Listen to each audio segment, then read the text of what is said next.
Tell us your name. Larry Rosen. Larry, where are you from? Originally from Dayton, Ohio. I live now in Florida. Okay. You were once a student here at the University of Rio Grande. Yes, indeed. Why did you choose Rio Grande? Well, actually, I had a friend who was going here who I wanted to go to school with, and then he decided not to go, but I really liked it, so I did. And what years were those? I would have come in the fall of 1967 through the spring of 1969, and then I came back in the summer of 1970. 1970. Now, while you were here, you were more or less prey to certain events that were quite substantial in the area and the nation as well. Yes. One of these was the Silver Bridge tragedy. Yes, it was. Do you have any memories of the Silver Bridge tragedy? Absolutely. I was broadcasting Christmas music. We had a station at Rio Grande College at the time, and it's just a small station for the campus. And somebody came in and started talking about the Silver Bridge. So I also had another job where I worked with some people from WJEH radio broadcasting Rio Grande basketball games. I was kind of the color commentator at that time. So I ran down there to see what was going on, and I think I got there about an hour and 20 minutes or so. It was already getting dark after the bridge collapsed. When I got there, there were a lot of first responders still arriving, but there was almost nothing to see. It was just no bridge. You had the entrance to the bridge, and then you could hardly see the other side of the river. Now, there was a lot of activity, boats just getting into the water and that kind of stuff. But my impression was it was all spread out already within the river, and just a complete shock would be the best way to describe it. So I stayed and tried to help. I didn't know really what I could do. But the next day, I came back, and late in the afternoon, and that's when it really hit me, because divers had come, and I have a picture of this I can share with you. Divers had come and started to put buoys on all the cars and trucks that were underwater. So if you looked out on the river, it was just a bunch of buoys. That was perhaps the most striking image by far of anything I was able to see. People were confused about what happened. I think on the first night and even on the second night, my sense of whoever I talked to, and I didn't know that many people from town because I was from the college, but they were just confused. Like, how could this happen? It's Christmas. I think I heard many times people saying it's Christmas. How could this happen at Christmas? Well, really, how could it happen anytime? And despite urban legends, I heard nothing about a Mothman at the time. That has kind of grown up since, but nobody was talking along those lines whatsoever at that period of time. Then the next day, it was just, it wasn't any more rescue. It was more just recovering of the vehicles. I think everybody who was alive had been rescued by then. So it was, it's just graveyards in the river, I guess would be the way to describe it. Very, very sad. And people were just starting to move from disbelief and sadness into some anger. And I just started to see that happening. Now, when you talk about anger, explain it. Why were they upset? That became more clear in a couple of weeks. I remember there was a time, and I was very interested in the news and stuff, and there was a time when the governor of Ohio, Jim Rhodes, and the governor of West Virginia, Arch Moore at the time, got together. And they were kind of saying, well, the river belongs to West Virginia, but the bridge belonged to Ohio, and they were bickering a little bit. Well, the people were angry about the maintenance of the bridge, and were blaming both governors, both states, and that anger seemed to grow quite a bit. It may have been prodded on a little bit by the national press, who was there asking what was wrong with this bridge, and nobody having a good answer nobody could explain, other than when they started to investigate months and months later, they, I gather, came up with some evidence about maintenance issues. But at that point, people were angry at the states, at the fact that nobody had predicted that the bridge was unsafe. That's what it was. I see. And when you saw the buoys, that resonated with you the rest of your life? Oh, absolutely. I still think about it. It's just, I can't even describe it. I mean, I've been in combat situations since. I mean, I've been a lot of places, but I've never seen anything like a river full of buoys. And knowing that every buoy was probably a dead person or a dead truck, I mean, a vehicle, even if the people had been rescued. It was just profound. And you know, when I've read about the Silver Bridge, I've never really read about that. And I always wondered why nobody else had noticed. I did get one picture. So I've got a picture somewhere of that, but I think it was in the newspapers too at the time. Now, did you see them recovering bodies at all?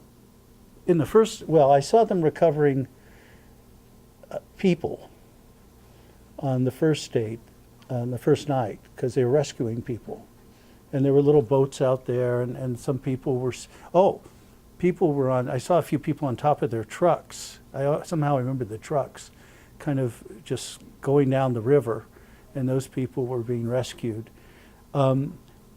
I probably saw some bodies, but I didn't actually go out of my way to look at bodies.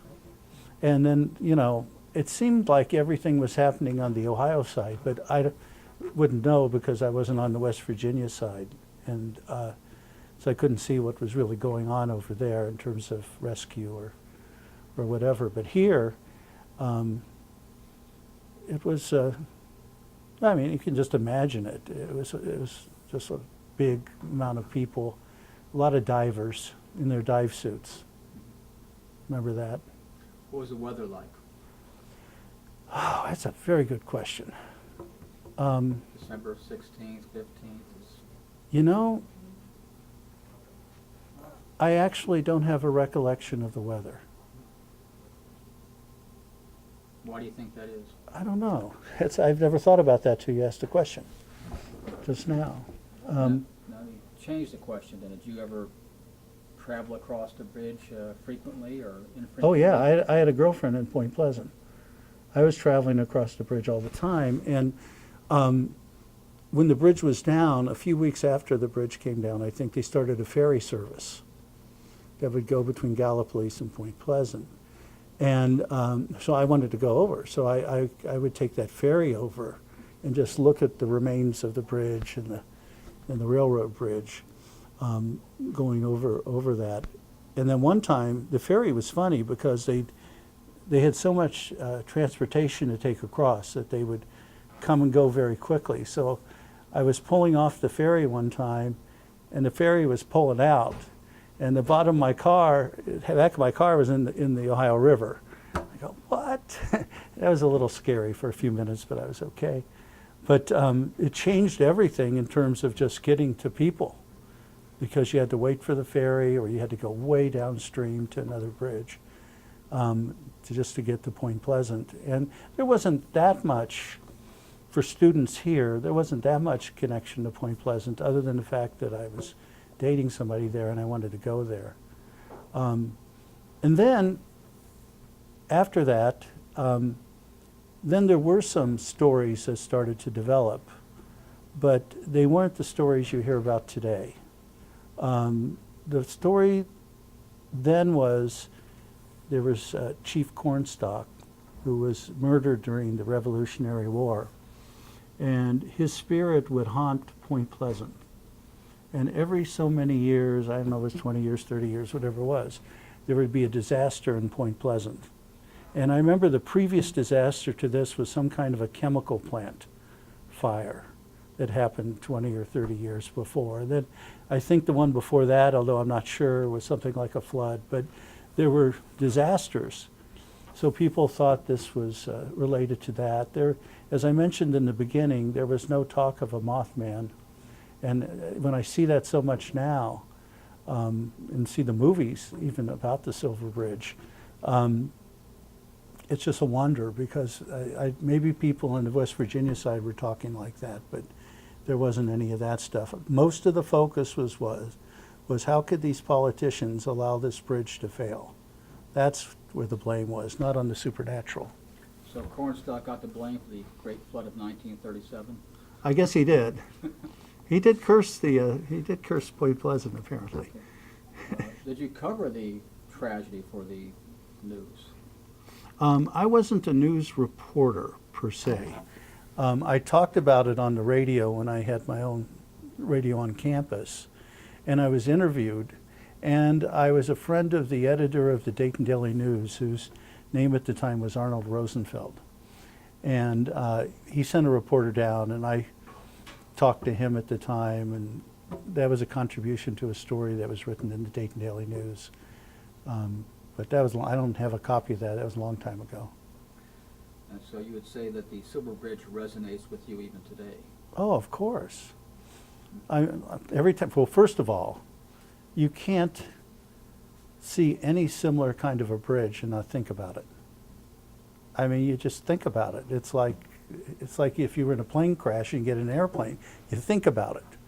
And you just wonder. And then when something happened like in Minnesota where the highway bridge fell, it was like unbelievable. So I'm not afraid to go over bridges, but I think about it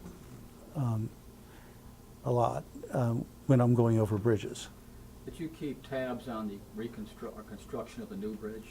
A little bit. I was already gone, so I was aware that there was a new Silver Bridge going up, or a new bridge. It took a long time, as I remember it. That ferry was in business for a long time.